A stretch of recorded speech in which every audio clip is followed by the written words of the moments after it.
আসসালামু আলাইকুম প্রিয় সম্মানিত সুধী। অনেক ইয়াং জেনারেশন আছেন, মধ্যবয়স্ক ভাই আছেন সিস্টাইটিস রোগে আক্রান্ত। সাধারণত সিস্টাইটিস হলো একটি নিম্ন যৌন সংক্রামক রোগ যা ইউরোনারি থলিতে প্রদাহ সৃষ্টি করে। গবেষণায় দেখা গেছে নারী এবং পুরুষ উভয় সিস্টাইটিস রোগে আক্রান্ত হয়ে থাকেন।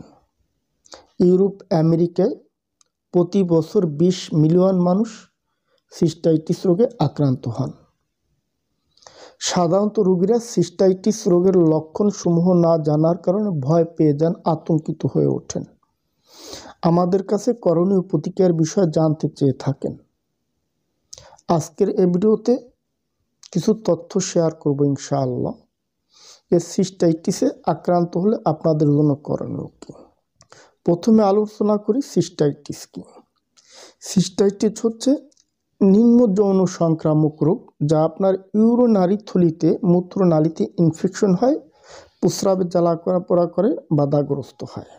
সাধারণত সিস্টাইটিসে যদি কোনো ব্যক্তি আক্রান্ত হয়, প্রাথমিক পর্যায়ে তার যেসব লক্ষণ থাকে সেটি হচ্ছে প্রস্রাবে জ্বালা পোড়া করা, প্রস্রাবটা ক্লিয়ার হয় না, বাধাগ্রস্ত হয়। এমনকি কখনো হালকা, কখনো ভারী, কখনো তীব্র ব্যথা অনুভূতি হয়ে থাকে। অনেকের আছে প্রচণ্ড ব্যাগ আছে প্রস্রাব করতে বসছে, প্রস্রাব আসে না।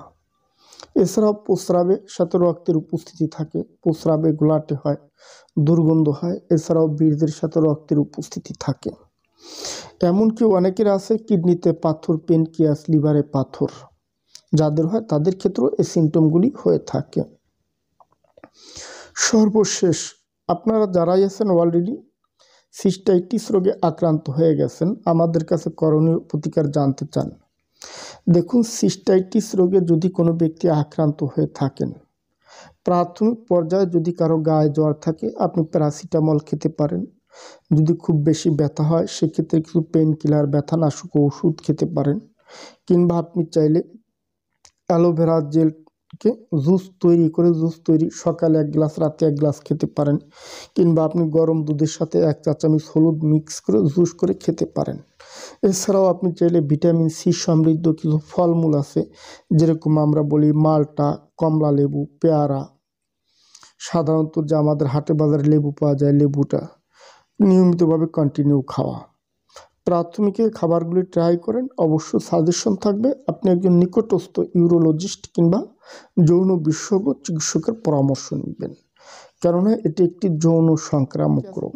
অনেকে হেলাচেলা করেন, ভালো চিকিৎসকের পরামর্শ নেন না, যার কারণে এ রোগটি দীর্ঘায়িত হয়ে থাকে।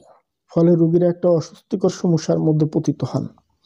এজন্য আমরা বলি যে কোনো রোগ ছোট হোক কিন্তু অবহেলা করা উচিত নয়। আপনারা একজন নিকটস্থ যৌন বিশেষজ্ঞ চিকিৎসকের পরামর্শ নেবেন। আজ এই পর্যন্ত। যদি আমার ভিডিওটি দেখে ভালো লেগে থাকে তাহলে সাবস্ক্রাইব করে দিবেন, সেই সাথে লাইক, কমেন্ট, শেয়ার করে দিবেন। ধন্যবাদ, ভালো থাকবেন সবাই।